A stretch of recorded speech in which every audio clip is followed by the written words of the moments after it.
प्रश्न म्हणतो, माणसाला भीती कशा कशाची असते? माणसाला भीती कशा कशाची असते? बरेच माणसं बऱ्याच गोष्टींना भीतात. काय काय ना ॲक्सिडेंटची भीती असते, विद्यार्थ्यांना नापास होण्याची भीती असते, पुढाऱ्यांना निवडणुकीत पडण्याची भीती असते, सासूला सुण्याची भीती असते, म्हाताऱ्यांना वृद्धाश्रमाची भीती असते, सासूला सुण्याची भीती असते, शेतकऱ्यांना बाजारभावाची भीती असते, आणि रोग्यांना आजाराची भीती असते, आणि नवऱ्याला बायकोची भीती असते का नसते? असते का नसते? दोघे नवरा बायको जेवायला बसले. नवरा बायकोला जेवता जेवता म्हणाला, अगं तुझ्या भाजीच्या वाटी. ती म्हणाली, गप्प बसा, मला जेवून द्या. अगं पण लक्षात येत नाही का, कळत नाही का? अगं लक्षात येत नाही का, कळत नाही का? जेवताना बोलायचं नसतं. काय सांगायचं ते जेवण झाल्यानंतर सांगा. हां झालं जेवण. हां सांगा आता काय सांगायचं होतं ते सांगा. अगं तुझ्या भाजीच्या वाटीत एक मिळालेलं झुरं होतं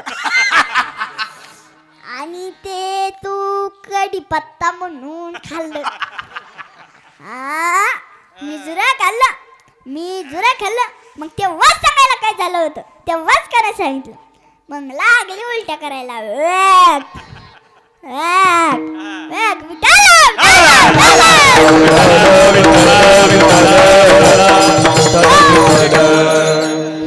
भीती नाही असा माणूस शोधूनही सापडला नाही.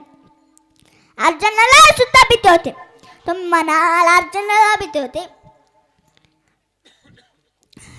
ह्यात नवल नाही, संपूर्ण जगाचा चालक मालक भगवान परमात्मा. त्या भगवान परमात्म्याला सुद्धा भीती आहे. तर आम्ही मागवायचं नाही तुझं पाशी, जरी तो भीतोसी पांडुरंगा. आता या ठिकाणी प्रश्न निर्माण होतो, अर्जुन भगवान परमात्मा कशाला भीतो? भाऊ भीतो पप्पा. भगवान परमात्मा आईला भीतो. आई माझं मारू नको ग.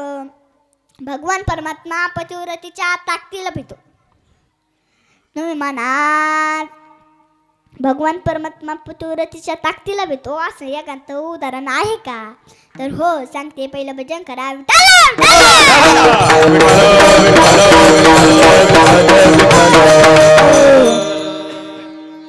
महाभारताचे युद्ध चालू होतं. सारे कौरव संपात आले होते. एकही पांडव मेला नाही. नंतर दुर्योधन पितामह भीष्माचार्यांकडे गेला. पितामह म्हणाले, जब तक अर्जुन जिंदा है तब तक कौरवों का विजय नहीं हो सकता. शेवटी पितामह भीष्माचार्य शरपंजनी पडली. नंतर द्रोणाचार्यांनी चक्रव्यूह रचला, तरीही कौरवांचा विजय झाला नाही. कौरव पार संपत आले होते. एकही पांडव मेला नाही. नंतर दुर्योधन माता गांधारीकडे गेला. म्हणला, आई विजयाचा आशीर्वाद दे. गांधारी म्हणाले, बेटा एक काम कर, तू माझ्यासमोर नग्न उभा राहा, बिना वस्त्राचा उभा राहा. दुर्योधन म्हणाला, आई तू हे काय सांगतेस, तू हे काय सांगतेस? हो बेटा, आता कौरवांकडे आता कुठलीच शक्ती शिल्लक राहिली नाही जी तुला वाचू शकेल. फक्त आता माझ्या पतिव्रतेच्या नजरेची शक्तीच आता शिल्लक आहे जी तुला वाचू शकेल. म्हणून तू माझ्यासमोर नग्न उभा राहा, बिना वस्त्राचा उभा राहा. दुर्योधन म्हणाला, ठीक आहे. दुर्योधना बिना वस्त्राचा ये, नाहीतर काहीतरी गडबड करशील. हा म्हणाला, ठीक आहे. पहाटे स्नान करून येतो.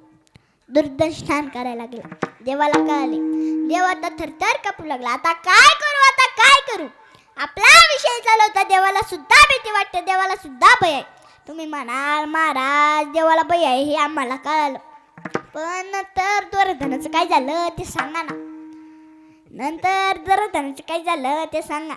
अहो तो विषय पुढे फार छान आहे, तो विषय पुढे फार छान आहे, पण तो विषय आपल्या कीर्तनात बसत नाही.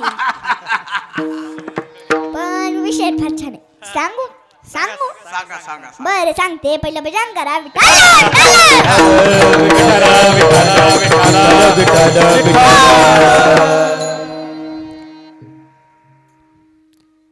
दुर्योधन स्नान करायला गेला. स्नान केले. गांधारीच्या मालाकडे निघाला. देवाने एका ब्राह्मणाचं रूप घेतले व रस्त्यात दुर्योधनाला भेटला. देवरूपी ब्राह्मण म्हणाला, काय युवराज, पूर्ण नग्न? पूर्ण नग्न? हो, आईनं सांगितलंय की पूर्ण निर्वस्त्र. आहे बाबा, पूर्ण निर्वस्त्र ठीक आहे, नको वस्त्र निसू, पण कमरेला झाडा बेडाचे पानं पिणं तरी लाव ना, पानं पिणं तरी गुंड ना. मग कमरेला झाडाचे पाने गुंडाई. वाई समोर गेला, म्हणला, आई विजय आशीर्वाद दे. गांधारी म्हणाले.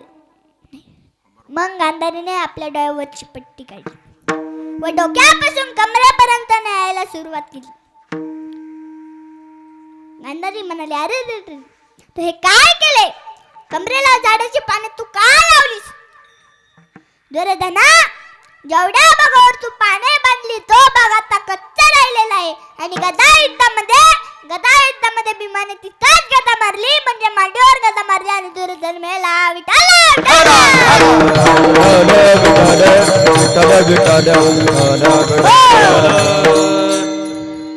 आपला विषय चालू होता. देवाला सुद्धा भीती वाटते, देवाला सुद्धा भय, डर लगता है अन्नमय कोश को जब आप सुबह का नाश्ता नहीं करते.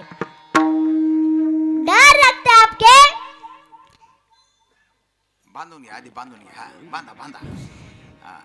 डर लगता है आपके शरीर को जब आप चले हुए मसालेदार मांसाहारी भोजन खाते हो. डर लगता है आपके किडनी को जब आप 24 घंटे में 4-5 लीटर पानी नहीं पीते. डर लगता है आपके बड़े हाथों को जब आप तले हुए मसालेदार मांसाहारी भोजन खाते हो. डर लगता है आपके जिंदगी को, डर लगता है आपके परिवार को, डर लगता है आपके मासूम बच्चों को जब आप दारू पीते हो. ये दारू से हमारी जिंदगी बर्बाद हो जाती है. इसलिए हमारे संत तुकडोजी महाराज कहते हैं, क्या कहते हैं? गांजा दारू मत पी प्यारे, प्यारे गांजा दारू मत पी प्यारे.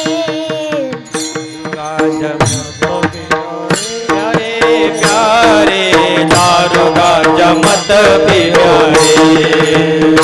गांजा दारू मत प्यारे, प्यारे दारू गांजा मत प्यारे.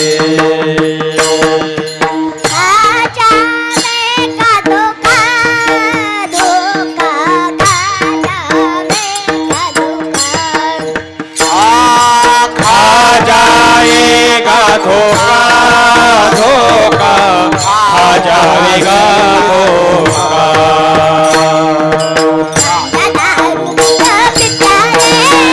प्यारे गांजा दारू मत पी प्यारे, गांजा दारू मत पी प्यारे, गांजा दारू मत पी प्यारे, गांजा मत पी प्यारे.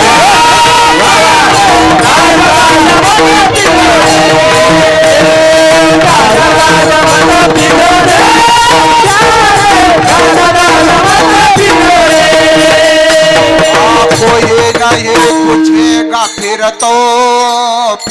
तो पड़ा रहेगा खोखा. कोई नहीं पूछेगा फिर तो पड़ा रहेगा खोखा. गांजा दारू मत पियो रे, गांजा मत पियो रे, गांजा मत पियो रे, गांजा मत पियो रे, गांजा मत पियो रे, गांजा मत पियो रे, गांजा मत पियो रे, गांजा मत पियो रे.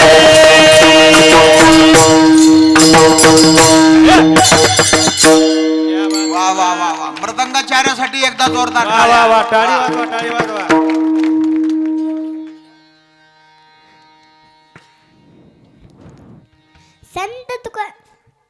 संत तुकडोजी महाराज सांगतात, बाबांनो तुम्ही गांजा दारू पिऊ नका. तरी माणसं पितातच. काही काहींचा स्वभाव चंडीसारखा असतो. तुम्हाला चंडी माहिती का? चंडी चंडी नाही? बरं सांगते. पहिलं भजन करा.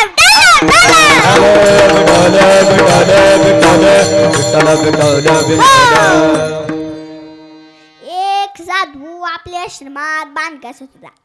तिथे साधू गेले. तिथे नारदजी गेले. नारद म्हणाला, काय महाराज स्वतः भांडी घासतात? हो, त्याला काही इलाज नाही. मग इलाज करायचा का? इलाज इलाज भांडी घासायचा इलाज इलाज. हा, असं लय लवकर कळतंय. असं लय लवकर कळतंय तुम्हाला. मग नारदने साधूचं लग्न लावून दिलं. नवरीचे नाव होते चंडी. आता साधू मनातल्या मनात म्हणू लागला, आता आपणास भांडी घासायची गरज नाही. आता गरमागरम चहा मिळणार, गरम गरम जेवण मिळणार, गरम गरम नाश्ता मिळणार. चंडी चहा कर. चंडी म्हणाल, मी नाही करणार. चंडी नाश्ता बनव. चंडी म्हणाल, मी नाही बनवणार. साधूने स्वतः चहा बनवला, स्वतः नाश्ता बनवला. चंडीने सर्व चहा पिऊन घेतला, सर्व नाश्ता खाऊन घेतला व झोपली. चंडी भांडी घास.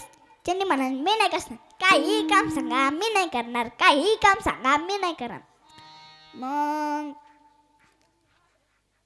साधू भांडी घासत होते. नारद गेले. नारद म्हणाले, काय महाराज भांडी घासायचा इलाज इलाज काय करतो? साधू म्हणाले, इलाज झोपला. काय आजारी बिजारी आहे का काय? नाही नाही, खाऊन पिऊन झोपली. कवडीचं काम करत नाही. अहो महाराज, ती चंडी आहे, ती उलट्या बुद्धीची आहे. जे काम करायचे ते करू नको असं सांगायचं असतं, तेव्हा ते काम करते. मी म्हणला असं वय. मग साधू म्हणा, चंडी नारदांना पाणी देऊ नको. चंडी म्हणाल, मी देणार. चंडी नारदांना जेवण बनवू नको. चंडी म्हणाल, मी बनवणार. जेवण बनवले. नारद जेवले. नारद गेले. चंडी संतांचे उष्टपात्र नदीमध्ये टाकू नको, किटावर टाक. चंडी म्हणाल, मी नदीतच टाकणार. आता साधू खरं ओरडला, चंडी खोटपणात जाऊ नको. चंडी म्हणाल, मी जाणार मी जाणार. गेली खोटपणात, गेली वाहून. आता साधू प्रेस शोधू लागला. एक माणूस साधूला म्हणाला, काय महाराज काय शोधतात? म्हणलं, माझ्या पत्नीचं प्रेत. काय वरचं गाऊन वाहून गेली का काय? नाही नाही, खालचं गाऊन. मग तिकडे खाली शोधा ना. नाही नाही, ती चंडी आहे, ती उलट्या उलटी वाट गेली असं. आणि काय आश्चर्य, ती चंडी त्या गावाच्या ही वरच्या गाव सापडली. मेल्याला मग जागोदर डोकं वर येतं. त्या चंडीचे पाय वर आले, आशीर्वादन पाय.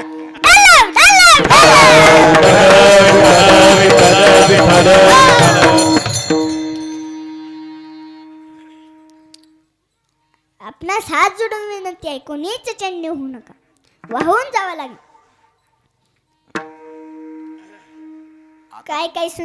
काय काय म्हातारी चंडी असतात, काही सासवा चंडी असतात, काही सुना चंडी असतात, काही मुलं मुली चंडी असतात.